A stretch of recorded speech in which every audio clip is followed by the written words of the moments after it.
Anytime I regained confidence, my boyfriend subtly undermined me, turning off alarms, deleting job emails, hiding messages from friends. I thought I was losing my mind. When I installed a simple log tracker and saw what he'd been doing, his entire facade crumbled. The morning I missed my interview wasn't an accident. It was sabotage. My alarm had been switched off even though I set it the night before. He stood in the doorway, coffee in hand, pretending to be surprised. Later that week, an important email vanished from my inbox. Friends said they had texted me, but my phone showed nothing. I used to think small mistakes were just part of life. Forgetting an alarm, missing an email, overlooking a message. But when those mistakes began happening too often, always at the worst possible moments, I started questioning myself. Was I careless? Was I losing focus? Or was something else happening behind the scenes? The first alarm incident was easy to dismiss. I woke up late, heart pounding, realizing I had only minutes to get dressed and rush out the door. My phone sat on the nightstand, alarms mysteriously disabled. He leaned against the doorway, sipping coffee, eyebrows raised as if amused. "You overslept again?" he asked, feigning concern. I muttered something about forgetting to set it, but deep down I knew I hadn't. It happened again 2 days later. Another alarm mysteriously silenced. Another morning of panic. He offered the same calm response, shaking his head with a smile. "You really need to be more organized." His words stung not because they were harsh, but because they carried that subtle undertone of superiority. He wasn't yelling, he wasn't angry, he was planting seeds of doubt. Then came the emails. I had applied for a position I desperately wanted, and the company promised to send me details about the interview. Days passed and nothing arrived. I checked my inbox repeatedly, even searched the spam folder. Nothing. When I finally called the company, they insisted the email had been sent. My stomach dropped. Where had it gone? I mentioned it to him casually, hoping for reassurance. He shrugged, saying, "Technology fails sometimes." His tone was dismissive, almost satisfied. It wasn't just the missing email.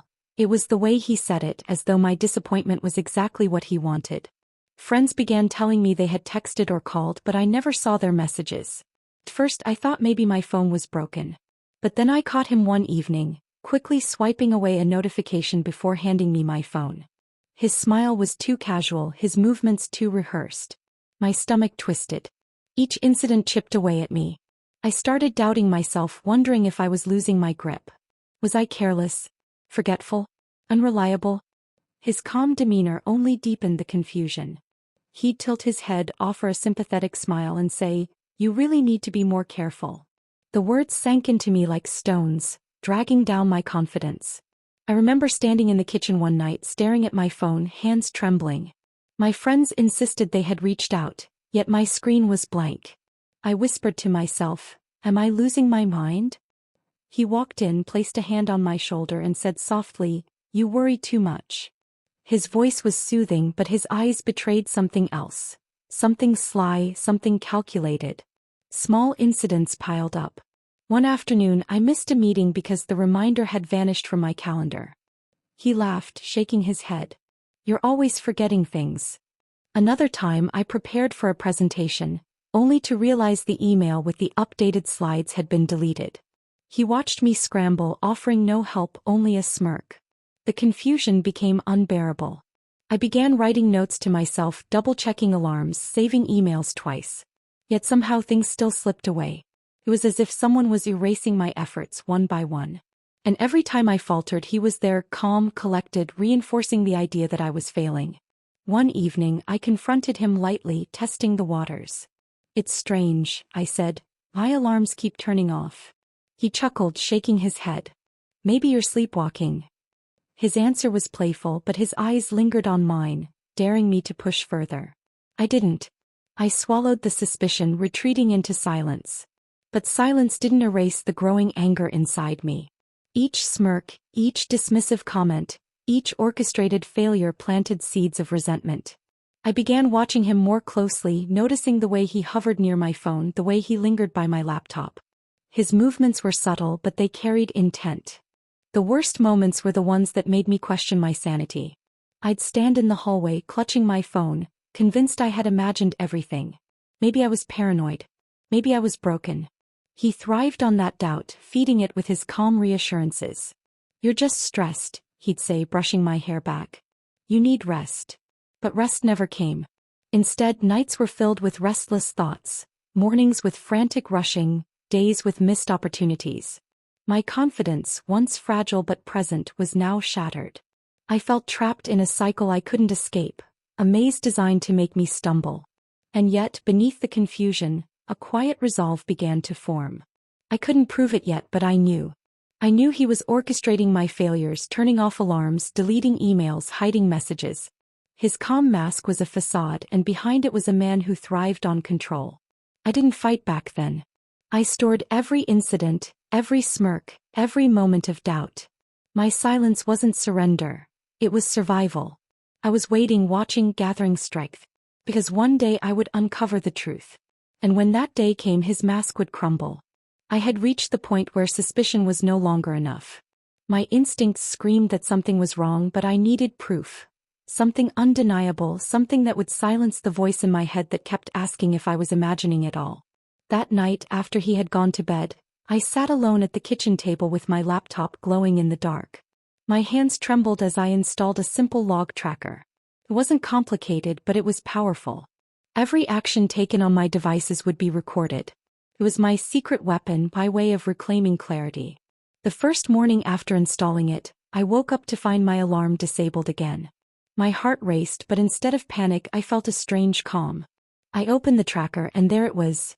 An entry showing the alarm had been manually switched off at 5:42 a.m.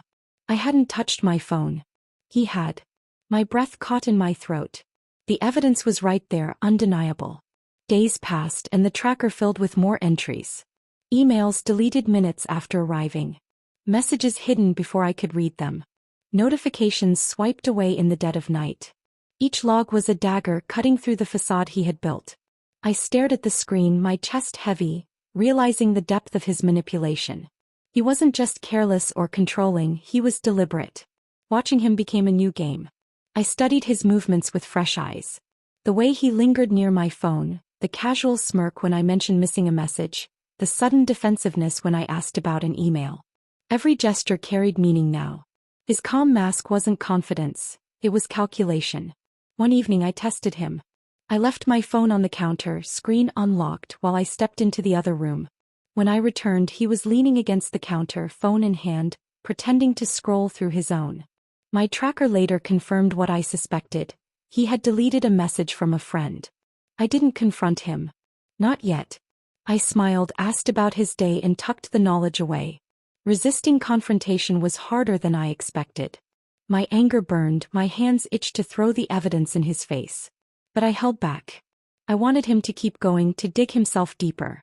Each day he grew more arrogant, mocking me for depending on him while I carried the truth silently. There were moments when the silence nearly broke me. One night I sat on the edge of the bed, staring at the tracker logs, tears stinging my eyes. The entries scrolled endlessly. Alarms disabled, emails erased, messages hidden. My chest ached with betrayal. He slept beside me, breathing evenly, unaware that his mask was crumbling. I began documenting everything, creating a private folder filled with screenshots and notes. It was my secret archive, a record of his deceit. Each file was a reminder that I wasn't losing my mind, I was uncovering the truth. Small incidents added fuel to my resolve. One afternoon I mentioned casually that I hadn't received an email from work. His face tightened for a split second before he laughed it off. "You're always so forgetful," he said, shaking his head. But I saw the flicker in his eyes, the brief panic he couldn't hide. Another time I asked about a message from a friend. He shrugged, saying, "Maybe they didn't send it." Later, the tracker revealed he had hidden it minutes before. His lies were unraveling even if he didn't realize it yet. The turning point came one evening when I reviewed the logs in detail. I sat at the kitchen table, the glow of the screen illuminating my face. The entries stretched back weeks, each one a piece of the puzzle. Alarms switched off at odd hours. Emails deleted seconds after arriving. Messages hidden before I could read them. The depth of his manipulation was staggering. I leaned back in my chair, heart pounding, realizing the truth in full. My silence wasn't weakness, it was strategy. I wasn't powerless. I was preparing. Every log, every screenshot, every note was a weapon. He thought he was in control, but I held the evidence that would shatter his mask. That night, as he walked past me with his usual smirk, I felt something shift inside me. I wasn't the confused, doubting woman he had tried to create. I was the investigator, the observer, the one holding the truth. And soon he would see that silence could be stronger than any confrontation. The moment I decided to confront him wasn't planned in haste. It was deliberate. I had spent weeks gathering evidence, watching him weave lies with ease, and now the silence I carried had transformed into power. One evening, as he sat smugly at the dining table scrolling through his phone, I placed my laptop in front of him. The screen glowed with the tracker logs, each entry a record of his sabotage. He glanced at it, confused at first, then his face drained of color. "What is this?" he asked, voice sharp, defensive. I leaned forward, my tone steady. "It's proof. Every alarm you switched off. Every email you deleted. Every message you hid." His calm mask shattered in that instant. He opened his mouth, searching for excuses, but the evidence was undeniable. For the first time he was speechless. His arrogance faltered, his composure cracked. He stammered, "You're misunderstanding," but I cut him off. "No. I've doubted myself long enough. This is you. This is what you've been doing." My voice didn't rise. It didn't need to. The truth spoke louder than any anger could. Word spread quickly. Friends who once believed his version of events now saw the truth. Family members who thought I was forgetful or unstable realized I had been manipulated. The man who had painted me as unreliable was revealed as the deceiver. His humiliation was public and it was sharp. I remember one gathering vividly. A friend asked him directly, "Did you really delete her emails?" He froze, eyes darting, lips pressed tight. The silence was damning. I didn't need to say a word. The evidence had already spoken. Whispers filled the room, judgment heavy in the air. He shifted uncomfortably, his once confident posture collapsing into something small, fragile. At home his desperation grew. He tried to defend himself, pacing the living room, insisting it was all a misunderstanding. "You're blowing this out of proportion," he said, voice cracking. I stood firm, arms crossed, watching him scramble. "You built this yourself," I replied calmly. "You wanted control and now everyone sees it." I didn't need to shout or argue. My quiet strength was enough. I had carried the weight of doubt for too long, and now I stood taller, letting the truth shine through. He flailed, trying to salvage his image, but the mask was gone. With him out of my life, I began rebuilding. At first, it was small steps, reaching out to friends I hadn't spoken to in months, answering messages without fear they'd vanish, setting alarms and waking up on time. Each act felt like reclaiming a piece of myself. I pursued opportunities one had once lost. I applied for jobs with confidence, knowing my emails would reach me. I reconnected with colleagues, explaining what had happened, and they welcomed me back with understanding. Slowly, the parts of myself he had tried to erase began to return. There were moments of doubt, of course. Nights when I lay awake, remembering his smirks, his dismissive comments, the way he made me question my sanity. But instead of breaking me, those memories reminded me of my strength. I had endured, uncovered the truth, and walked away with dignity. One afternoon I stood in front of the mirror, really looking at myself. My reflection wasn't the broken woman he had tried to create. It was someone stronger, someone who had faced manipulation and emerged free. I smiled, not a forced smile but a genuine one. The lesson was clear. His downfall wasn't my revenge. It was the natural consequence of his cruelty. My true victory wasn't in exposing him, but in reclaiming my voice, my peace, and my freedom. I realized I didn't need validation from anyone else. The evidence had spoken, the truth had been revealed, and I had found my strength. My silence had once been a shield, but now it was a choice. A quiet confidence that no one could take away. One evening I passed him on the street. He looked smaller somehow, shoulders hunched, eyes avoiding mine. He didn't speak and I didn't stop. I kept walking, the sun warm on my face, the air crisp with possibility.